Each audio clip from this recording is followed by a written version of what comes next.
फुपूले बनाएको चाम्रे भात खाएर पसिनै पसिना भएको अवस्था। यता चाहिँ हातले पुरा हाँस्दै दाँत पनि कचेर देखाउँदै मुखभरि भात हाल्दै खाएको अवस्था।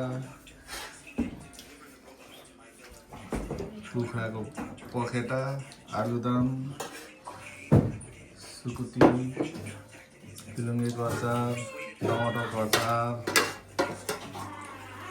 यो चाहिँ खुकुरी रम, नेपालको खुकुरी रम। यता हिसारीले चाहिँ चाटेर सबै हात पनि कमलाई खाला जस्तो अवस्था भयो अरे। यता बाबुले त अघि हान्देर पनि अझै खाने पुगेको एक प्याक हान्छ अलिकति एक गिलास अझै हैन नानी एक गिलास जुस खाइदिइहाल्नु पर्यो। अनि यो फेरि भरे पकाउनु काँचो मासु यो फेरि भरेको लागि रेडी। के को बाख्राको मासु कि भैँसीको मासु?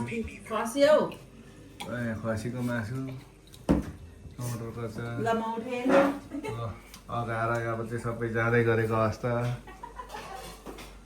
अब यता पनि जानु आँटेको अवस्था होइन साथीहरू।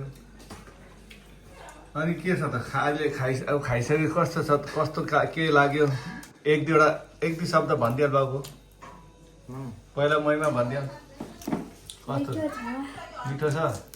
अनि फेरि पनि यस्तै बनाएर दिए हुन्थ्यो जस्तो लाग्छ कि छैन त? अन्त डेली यस्तै पायो भने राम्रो कि नराम्रो? अनि डेली यस्तै पायो भने राम्रो। अनि पढ्नु चाहिँ नपायो भने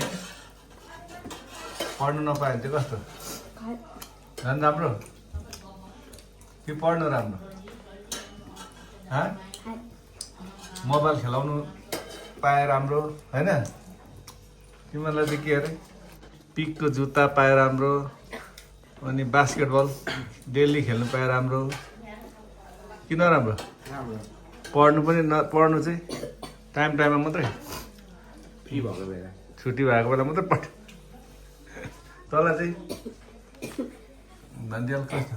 उयो त हाम्रो को बेबी पनि आइछ।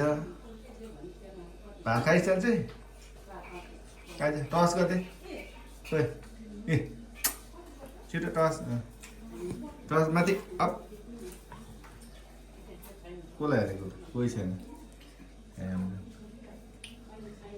उयो खानु न, फ्रुटी खा। हाले त्यसलाई दे न पा भेटेन।